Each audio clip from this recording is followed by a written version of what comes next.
Olá, professores e professores, sejam muito bem-vindos a mais um programa de recuperação e aprofundamento de 2022, proposto pela Secretaria Estadual da Educação. Meu nome é Roberta Castro, eu sou branca, tenho os cabelos curtos e com algumas luzes, eu uso óculos, uma armação quadrada preta, meus olhos são castanhos e hoje eu estou usando uma blusinha verde. Atualmente, eu estou como professora coordenadora na Escola Washington José de Lacerda Ortiz, que fica aqui na diretoria da Campinas Leste.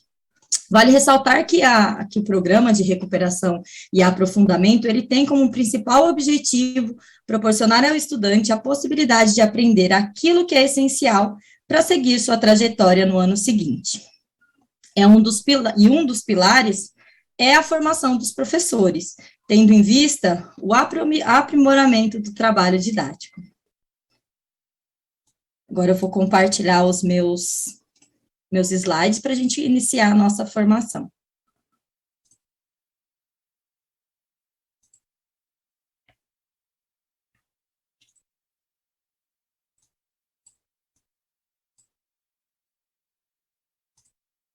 Bom, e antes de mais nada, é importante que vocês possam acessar o material do Aprender Sempre, né, em especial o material do professor, que ele está disponível aqui nesse link. A hora que vocês acessarem o material, o PPT, vocês vão poder clicar no link, e daí já vai direcionar vocês lá para a EFAP, e vocês vão conseguir ter acesso a esse material do professor. É importante que vocês tenham acesso até para olhar os encaminhamentos que tem nas atividades.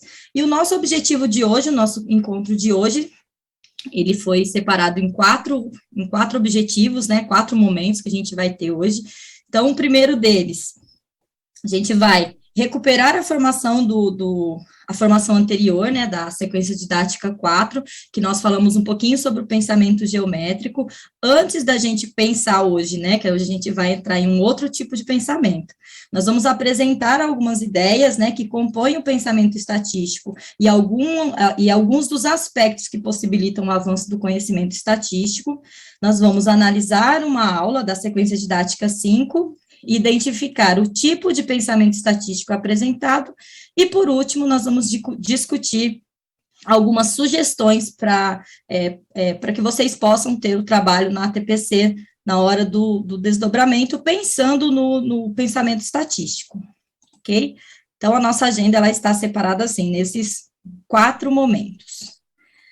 E o primeiro momento que a gente vai começar a nossa formação de hoje, a gente vai retomar a formação anterior, né? A gente dá um passinho para trás para poder dar um passão para frente.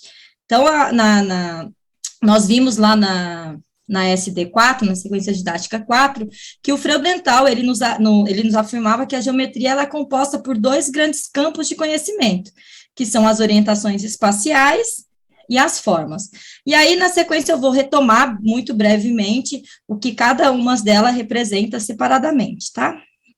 Então, o trabalho com as orientações espaciais, elas ajudam a vivenciar o espaço, elas devem ser pensadas a partir das atividades práticas exploratórias, como informar a localização de pessoas, de objetos, e se movimentar no espaço, trazer uma indicação de como chegar em um determinado ponto, tipo uma farmácia, uma padaria, enfim. Mas isso aí não basta, né? É preciso representar tanto oralmente como registro escrito, né? A criança, ela precisa fazer esse esboço, esse mapa, para chegar ao seu destino ou para localizar o objeto que ela pretende. Então, essa foi uma das coisas que nós estudamos no outro encontro, e aí também nós vimos também o trabalho com as formas, né, que ele perpassa pelo conhecimento das figuras tanto espaciais quanto as planas, e para que esse trabalho ele possa avançar, ele é preciso que se estabeleça também uma progressão em relação à representação das atividades para os estudantes, como foi mostrado naquela sequência anterior que nós vimos, né, que ele tem a sequência, ele tem o reconhecimento, a análise, a dedução informal e a dedução formal. E nos anos iniciais, né, que é o nosso foco aqui, é muito importante que a criança possa manipular objetos que representem uma aproximação com as formas espaciais, por exemplo, os sólidos, né, com os formatos de cubos, paralelepípedos e outros tipos de prismas, e também as pirâmides, né, e quando a gente consegue fazer esse trabalho, né, eu trouxe na outra formação, as crianças elas vão conseguir se apropriar melhor dessas características dessas figuras sólidas e depois das figuras planas. E aí esse foi o que a gente deu uma olhada no nosso estudo anterior, né, olhando para o pensamento geométrico. E aí hoje nós vamos entrar em um pensamento novo, que é um pensamento estatístico.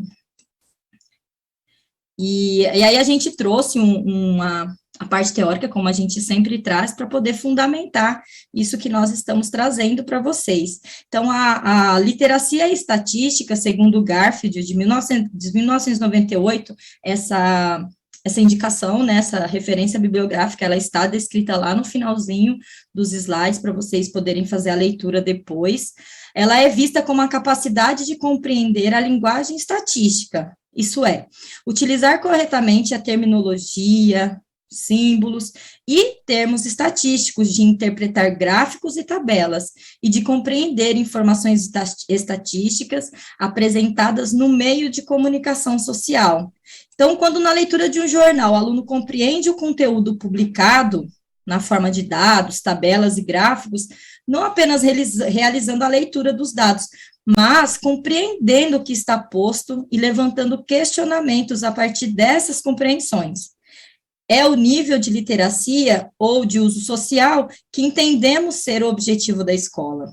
Então, o pensamento estatístico, ele deve ser desenvolvido a partir de situações reais, né? Mas é claro que muitas vezes, quando lemos dados já disponibilizados em algum veículo de comunicação, não temos o acesso ao processo de como esses dados foram coletados e tratados. Mas para que o aluno avance no seu pensamento estatístico, é importante que em sala de aula ele vivencie todo o processo, desde a escolha do assunto a ser pesquisado, até a construção e análise dos dados. A variedade de situações também ampliará o conhecimento, e isso é oportunizar reais situações para o desenvolvimento da competência estatística. E a gente vai ver isso, gente, na SD6, quando a gente for gravar a formação, eu vou trazer para vocês uma atividade que ela vai falar sobre isso, ela vai trazer essa construção junto às crianças. E aí, quais são os dados a serem tratados, né? Por exemplo, como em uma pesquisa sobre o consumo de frutas, os alunos foram alertados para o fato da contagem das peças, né, ou das unidades de fruta, que ela não é linear, né? Algumas frutas, como as uvas, cerejas, morangos e outras, elas não são contabilizadas uma a uma. E aí, com a pera, a maçã, a laranja, ela já vem com a sua contagem 1 a 1, né, por conta da sua especificidade, que é mais fácil contar uma pera, uma maçã, do que uma unidade de uva, né, e por aí vai. E aí, nessa fase de recolha de dados, muitas foram as conexões estabelecidas pelos alunos com outras áreas do saber, nomeadamente a área do estudo do meio, na medida em que analisaram a roda dos alimentos e aprofundaram melhor os conhecimentos realizados com as frutas, né? Então, eles conseguiram reconhecer, recolher as informações importantes sobre as frutas e a quantidade aconselhável de porção definida a ser consumida ao longo do dia. Então, aqui, nesse tipo de pensamento, a gente vai ver que o Garfield e Gall, eles apresentam 7 situações em que permite os estudantes desenvolver o pensamento estatístico, mas para os anos iniciais, né, que é o nosso foco, nós vamos focar em apenas 3 deles. Então, o primeiro tipo de pensamento estatístico, nós vamos o pensar sobre os dados. Então, a gente vai ter o pensar sobre os dados, nós vamos ter o pensar na representação dos dados e o pensar sobre as medidas estatísticas. Então, qual que é a descrição da situação? Então, o aluno é capaz de reconhecer e categorizar os dados, qualitativos, quantitativos, discretos ou contínuos, e saber utilizar uma tabela ou um gráfico, uma medida adequada para um dado tipo variável. Então, vamos ver um exemplo disso. Sempre ao trabalhar com gráfico, o professor, ele chama a atenção para os componentes dele, permitindo assim que o aluno desenvolva a capacidade de leitura ao se deparar com os diferentes gráficos, mas reconhecendo que certos componentes são inerentes a todos os modelos, né, como o título, né, que a gente vê aqui, ó, o título, a fonte do gráfico, de onde que saíram aqueles dados, aquela recolha de dados. Então, olhando assim, nós vemos que se o título do gráfico ele fala de densidade demográfica, né, nós podemos antecipar o que ele tratará. E aí, como que a gente vai representar esses dados? Né, aí agora a gente entra no outro pensamento estatístico, que é o pensar sobre as representações dos dados. Então, nós primeiro nós vimos lá, que era pensar sobre os dados, e agora a gente vai pensar sobre a representação dos dados. Então, qual que é a descrição da situação? O aluno ele é capaz de entender como ler e interpretar gráficos, que tipo de gráfico é apropriado para representar um conjunto de dados. É capaz também de reconhecer as características gerais de uma distribuição pelo seu gráfico. Então, é importante mostrar ao aluno que existem inúmeras formas de representação. Porém, qual gráfico evidenciará melhor as informações coletadas e permitirá uma análise mais clara? Deve-se pensar com relação a respeito à manipulação das escalas, né, a distinção entre variável e frequências, entre largura e altura das barras, né, no caso dos gráficos de barras. Preservar o tamanho e utilizar sempre o mesmo símbolo, né, como no caso, quando a gente usa os gráficos pictóricos, né, e é preciso levar em consideração o visual, os símbolos que a gente usa, né, os rótulos que identificam as categorias, as variáveis, o título e ainda o fundo do gráfico que joga com as cores nas representações de dados. Então, olha o tanto de coisa que a gente tem que observar quando a gente vai trabalhar com o pensamento estatístico. São pequenos detalhes que vão fazer toda a diferença na hora da gente trazer as aulas para essas crianças. Então, para isso, o professor, ele precisa explicitar esses componentes da visualização dos dados, né? O título do gráfico, que permite saber do que ele trata, a nomeação dos eixos para saber os dados, a fonte de onde eles foram coletados, são esses elementos básicos que irão dar início ao pensar sobre as representações dos dados.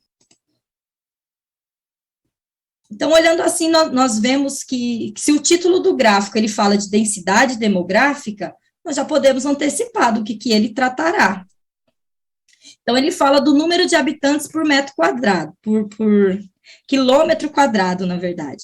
Então, perceba que a amplitude do eixo vertical, vou colocar aqui, ó, o eixo vertical, ele é de 5 em 5, né? Porque se essa amplitude fosse de 1 em 1, né, mudaria aí muito, assim, né, o tamanho do gráfico.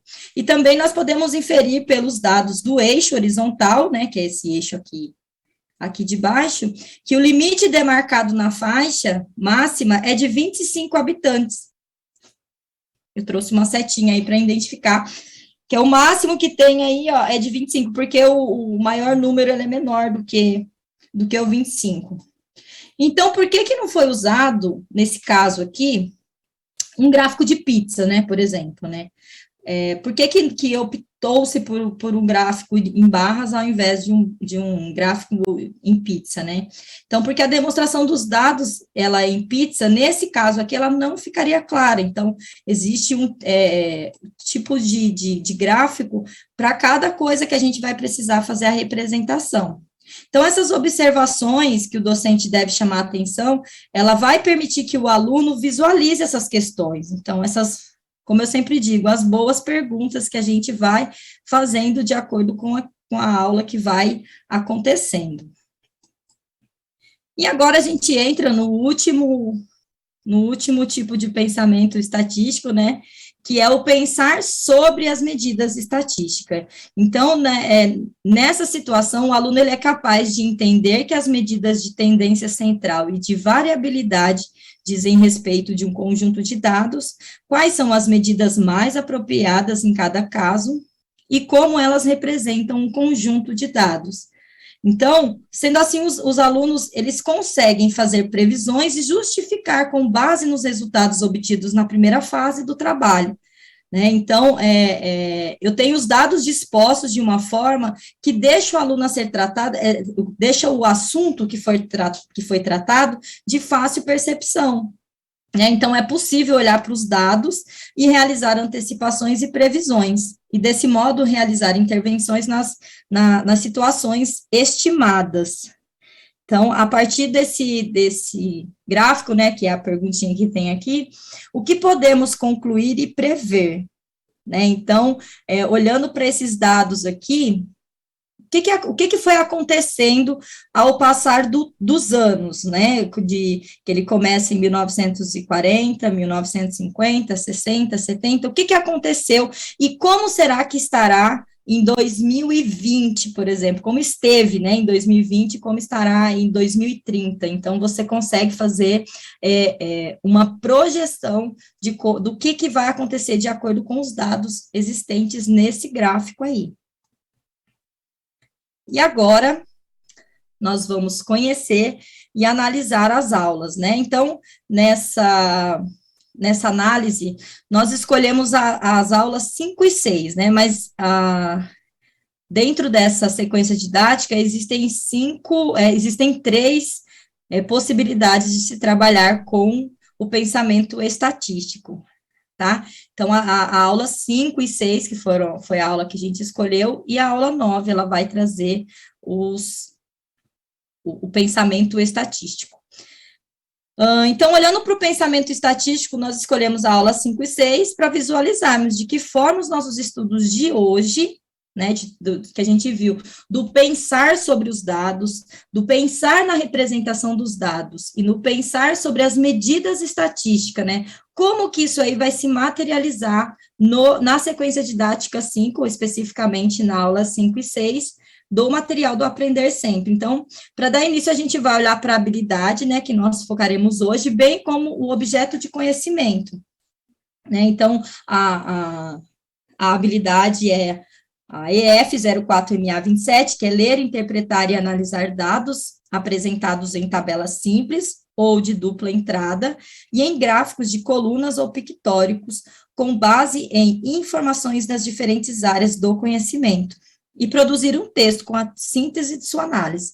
E aqui embaixo eu trouxe o objeto de conhecimento referente a essa habilidade, que é a leitura, interpretação e representação de dados em tabelas de dupla entrada, gráficos e colunas simples e agrupadas, gráficos de barras e colunas e gráficos pictóricos. Então, essa é a habilidade que nós veremos hoje. Então, os verbos que eles vão aparecer na atividade, eles indicam qual ação cognitiva que é esperada dos estudantes, né? Ou seja, é analisar os dados que são apresentados em tabelas ou gráficos e, ao mesmo tempo, produzir um texto síntese de sua análise. Então, vamos para a aula 5. E aí, só para a gente relembrar, essa sequência didática, ela é organizada por meio de atividades ordenadas, estruturadas e articuladas, e a partir de habilidades essenciais que atendam aos desafios da atual conjuntura de ensino, a fim de qualificar cada vez mais o trabalho em sala de aula, ou seja, não são atividades soltas e sem contextos, né? Então, ela é muito contrário disso. Então, todas as sequências didáticas, elas trazem uma temática e, dentro dela, o desenvolvimento de vários objetos de conhecimento, de modo a atender às habilidades que são essenciais e que estão dentro do nosso currículo paulista, né? Então, a sequência 5, ela é proposta para ser desenvolvida em 10 aulas, né, porque tem lá, são 10 aulas que vocês terão lá para trabalhar com as crianças, só que essas 10 aulas, elas podem levar mais ou menos tempo, né? Vai depender de cada turma. O importante, meninas e meninos, é sempre primar pela qualidade e nunca pela quantidade, porque é muito melhor que vocês desenvolvam essa sequência didática,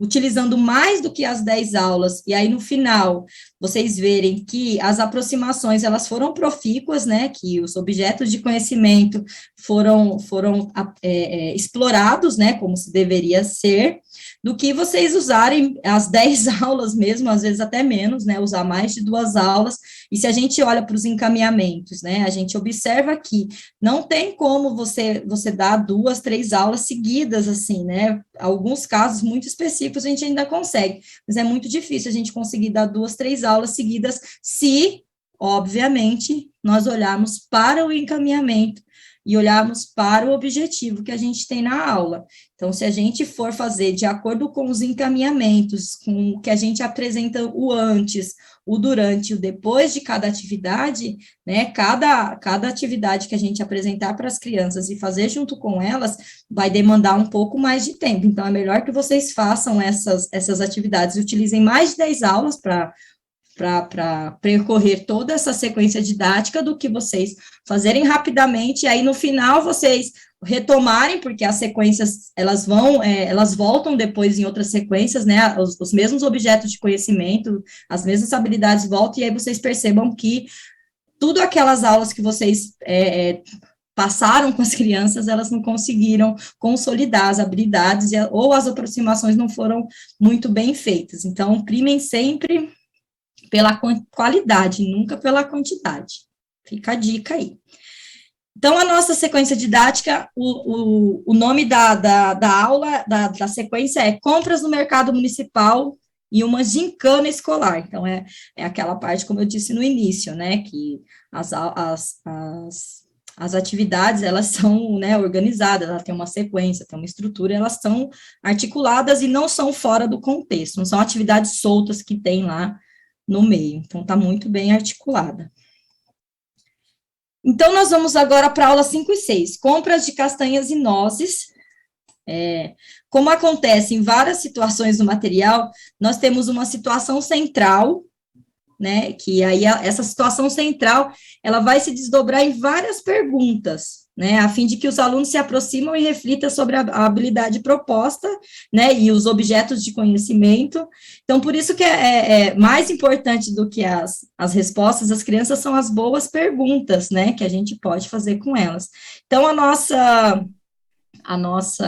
nosso problema central aqui, nesse caso, é essa daqui, ó. Primeiro, o que nós vamos aprender? Então, no que nós vamos aprender é o objetivo da sua aula. Então, você tem que sempre, depois que terminar a aula, fazer uma síntese lá com os seus alunos, para saber se realmente o objetivo foi atingido. Então, nessa aula, vamos resolver problemas com dados apresentados em uma tabela simples. E aí, nós temos a situação. Giovana propôs que eles voltassem à banca, né, aqui a gente já está na aula 5 e 6, Giovana propôs que eles voltassem à banca que vende nozes, amêndoas e outros produtos.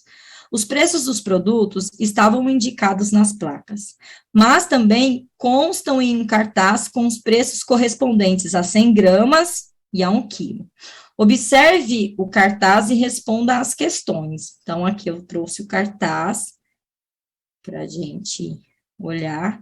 Então, nessa primeira parte aqui, você faz a leitura da situação problema com a turma, ou, como eu sempre digo, peça que eles façam essa leitura, né? É importante a gente aproveitar cada momento que a gente tem para que as crianças leiam, né? E aí você pode fazer aquelas perguntas de conhecimento prévio que a gente bem conhece, né? Se eles sabem o que são essas frutas secas, né? Se eles conhecem castanhas, nozes, amêndoas, macadâmias, né? E aí, caso eles não conheçam, mostra algumas imagens, né? Que contêm esses produtos, né? Pode ser, gente, parece bobagem, mas é verdade, que muitas crianças nunca tenham visto algumas dessas frutas secas aí. Então, pergunte para eles, né? Isso aí vai fazer com que eles se aproximem mais ainda da aula e se engajem ainda mais, né? Então, aula 5 e 6, compras de castanhas, nozes e amêndoas. Então, essa aula 5 e 6, ela é composta por muitos itens, né? E aí a gente não tem um tempo muito grande, né, para poder trabalhar todos os itens, e aí eu vou focar no item A, né? Então, explore com o grupo, né, as informações apresentadas no quadro e as regularidades que podem ser observadas, né? Por exemplo, a multiplicar um valor, né, reais e centavos por 10. Então, aqui você faz uma leitura com os meninos, né, sobre os dados que estão apresentados aqui. Nesse item, o estudante, ele fará o uso do pensar sobre os dados e do pensar sobre a representação dos dados, né? Ele vai, dos 3 pensamentos que nós vimos lá no início, eles vão eles vão utilizar 2 pensar, o pensar sobre os dados e o pensar na representação dos dados. Porque o estudante, né, quando ele pensa sobre os dados, ele vai ter que identificar a tabela por quilo de castanha, de caju, e identificar que de 100 gramas de macadâmia, para que possa depois interpretar, para poder resolver essa questão formular. Então, ele só olhar os dados, né, ele pensar sobre os dados, só não vai resolver o que ele precisa lá na pergunta que ele tem que responder. Então, ele precisa também pensar sobre os dados, né? Fazer essa relação aí. Então, para isso, né, para ele fazer para ele utilizar esse pensamento, para ele conseguir resolver essa questão, ele vai poder utilizar alguns procedimentos. Então, qual que é a pergunta que foi posta que agora o estudante, ele precisa resolver, ele precisa responder, né? Então, no item A, ele traz que os pais de Vinícius, eles decidiram comprar meio quilograma de castanha de caju e 300 gramas de macadâmia, né? Então, a pergunta é, quanto eles gastaram? Então, olhar só para os dados, a gente não tem, se a pergunta fosse quanto ele gastará em 100 gramas de amêndoas, ele só de olhar para os dados, ele já conseguiria resolver essa questão, mas agora ele precisa colocar em jogo outro tipo do pensamento.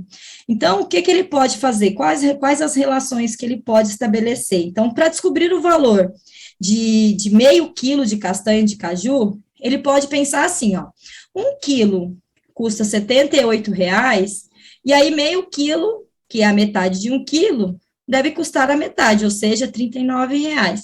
Esse pode ser um pensamento para ele chegar no meio quilo. E aí, para descobrir o preço de 300 gramas de macadâmia, ele poderá pensar, né, 100 gramas custa R$10,50. Então, 300 gramas deve custar 3 vezes mais, ou seja, R$10,50 vezes 3, que daí daria um total de R$31,50. Como a pergunta é, quanto eles gastaram, né, eu fiz como se fossem pensamento das crianças, né, como se fossem algumas possibilidades de resposta. Então, ele fez separadamente o preço da castanha de caju, e depois ele fez da macadâmia, e agora junta os dois, que daria R$31,50 mais 39, totalizando R$70,50. Então, não há, portanto, uma leitura direta apenas, né, mas os estudantes, eles precisam identificar os dados que serão utilizados, bem como fazer a interpretação para reorganizar as informações que estão explícitas na tabela, para descobrir o que se está procurando. E aí, no material, aparece esse tipo de pensamento, que foi o que eu falei para vocês, que pode ser uma das respostas das crianças, né? Como eu sempre trago, é sempre importante, a hora que termina de fazer a atividade, né, com eles, colocá-los para dizer como eles chegaram a esse a esses resultados, para que eles possam, né, mostrar como eles foram, como eles pensaram, e aí repertoriar as crianças que existem outras formas de pensar, né, de chegar ao mesmo resultado utilizando outros caminhos possíveis também.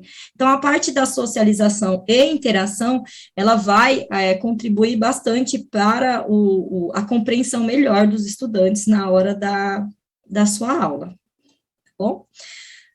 Bom, agora que nós já vimos, né, a parte teórica, nós já passamos pela atividade do Aprender Sempre, que eu trouxe para vocês para materializar a parte teórica, nós agora vamos trazer algumas sugestões para o desdobramento do ATPC na escola de vocês, né, que é o segundo momento. Então, nessa formação, nós discutimos, o nosso foco, ele foi o pensamento estatístico, né, nós vimos que o papel que a estatística, ela desempenha no nosso contexto diário, então, a estatística, ela está aí no nosso cotidiano. Então, todos os dias nós recebemos muitas informações, né, elas são apresentadas em forma de tabela, de gráficos, e nós precisamos saber ler, né, essas informações, como uma forma de compreendê-las melhor, e levantar conjecturas, né, que foi quando eu mostrei para vocês aquele gráfico, né, de densidade demográfica que foi aumentando com o passar dos anos. E os argumentos, né, que nos faça posicionarmos frente ao que nos foi apresentado, né, de modo que a nos tornarmos um cidadão crítico, participativo da sociedade, né, tanto a gente fala, mas é relacionado à criança, né, que ela seja, né, ela sabendo fazer essa análise de dados, que ela consiga ser um cidadão crítico, olhando para esses gráficos e compreendendo o que eles querem dizer. Então, nesse sentido, a escola ela tem um papel fundamental, né, na apresentação e a compreensão e a tomada de decisão ou de posicionamento dos estudantes frente às informações, olhando para esses pressupostos que nós vamos apresentar agora algumas sugestões que podem ser feitas, né, no desdobramento, para vocês conseguirem organizar algumas atividades, né, pensando no pensamento estatístico. Bom, no estudo do material, você pode fazer assim, né, ver quais as unidades temáticas que estão apresentadas na sequência didática 5, né, é importante quando a gente vai iniciar uma sequência didática, nós temos um panorama de tudo que será visto nelas, né, e sempre que elas foram, e a gente tem que ter essa ciência de que essas sequências, elas foram, as habilidades que são trabalhadas, elas foram tiradas do currículo em ação, né, ela é um recorte, tem o recorte das habilidades essenciais, mas as habilidades essenciais estão dentro do currículo em ação. E o nosso foco hoje esteve no pensamento estatístico, então, o que você pode fazer? Olhar para a sequência didática e observar quais são as atividades, eu já tinha dado a dica lá no começo, né, quais são as aulas que contemplam o pensamento estatístico, né, mas aí, o que você tem que fazer, né, você tem que lembrar que muitas vezes o elaborador da atividade, ele não indicou uma habilidade na unidade temática de probabilidade estatística, por exemplo. Então, pode acontecer de vocês olharem lá naquele comecinho que tem na sequência didática, olhar para as habilidades e não ver lá que tem probabilidade e estatística, né? Mas fez um uso de exemplos de gráficos, né? Ele não colocou lá que tem probabilidade estatística, mas ele fez uso de gráficos, de tabelas, para organizar os dados da atividade, né, o que implica que os estudantes devem saber fazer a leitura e a interpretação dos mesmos, né, para poder resolver os problemas apresentados. Então, mesmo que não tenha lá explicitado probabilidade estatística, dentro do material a gente vai olhar e vai ver que tem gráficos, tem tabelas, né? E aí isso vai possibilitar que você, né, professor, observe qual que é o foco do pensamento estatístico que está presente na habilidade. Então, lembra dos 3 pensamentos que eu trouxe? O pensar sobre os dados, o pensar na representação dos dados e o pensar nas medidas estatísticas. Então, você vai olhar para essas aulas, para essas atividades e identificar qual tipo de pensamento estatístico eu vou trabalhar em tal ou tal atividade, né? Para o segundo, para os quartos anos, né, que é o nosso caso, a gente pode progressivamente apresentar atividades que envolvam, né, além do pensar sobre os dados e da representação dos dados, também o pensar sobre as medidas estatísticas, né, esse último pensamento, ele é um pouquinho mais complexo, né, mas os meninos do quarto ano, eles já conseguem dar conta se eles já tiverem outras aproximações anteriores, né, para você conseguir trabalhar com eles, não só o pensar sobre os dados e a representação, mas também o pensar as medidas estatísticas, tá? Por isso que é um trabalho bem árduo aí dentro do pensamento estatístico. E aí, a seguir, eu vou mostrar para vocês uma planilha síntese, né, que pode facilitar o estudo sobre o material. É importante vocês conhecerem o material da rede que vocês estão, que nós estamos, né, conhecer como que o material, ele se articula, né, então, quando você olha para uma planilha como essa daqui, por exemplo, ó, que é uma sugestão, tá, gente? Então, aqui, ó, tem as aulas que tem a sequência didática, aí tem as habilidades que tratam do conhecimento estatístico, tem alguma atividade, sim ou não? Na aula 1, vocês vão responder aqui, ó. Há aulas que fazem uso de tabelas ou gráficos, mas sem citar a habilidade que trata o conhecimento estatístico, sim ou não? Né? E aí, qual é o tipo de pensamento, né, no caso, para as aulas em que há esse conhecimento estatístico? Então, qual o tipo de pensamento estatístico se evidenciam na atividade? Então, você vai marcar com X, né, ele vai olhar, né, ele vai focar mais no pensar sobre os dados, ou ele vai olhar no pensar na representação dos dados, ele vai ter os dois, ele vai ter os três, né, que é pensar sobre as medidas estatísticas. Então, você vai fazer um estudo e um planejamento da sua aula olhando para o pensamento estatístico. Então, essa é uma sugestão de desdobramento para vocês fazerem na escola. Então, o que nós vimos hoje? Agora nós vamos sintetizar o que nós vimos hoje. Então, nós revisitamos a formação anterior sobre o pensamento geométrico, né, as formações desse ano de matemática estão bem bacanas, assim, trazendo os diversos tipos de pensamento e como que a gente pode trabalhar com eles em sala de aula, então está sendo riquíssimo esses estudos. Nós apresentamos as ideias, né, que compõem o pensamento estatístico, né, e nós focamos nos três pensares, né, que é sobre os dados, representação dos dados e sobre as medidas estatísticas. Nós analisamos uma aula da sequência didática 5, né, conseguimos identificar lá o tipo de pensamento estatístico apresentado, nós vimos que lá as crianças pensam sobre os dados e pensam também na representação dos dados, e, por fim, nós discutimos, né, eu trouxe algumas sugestões que vocês podem utilizar na preparação das atividades de vocês aí na escola, tá certo? Então, aqui nós temos, para finalizar, as nossas referências, então vocês podem depois entrar e aprofundar mais, né, os estudos, e eu gostaria agora de me despedir de vocês, dizer que foi um prazer estar aqui com cada um, né, cada uma, e dizer que eu fico muito feliz em poder contribuir um pouquinho para a formação de vocês, professores e professoras. Né? Um abraço, até a próxima, e fiquem com Deus. Um beijo.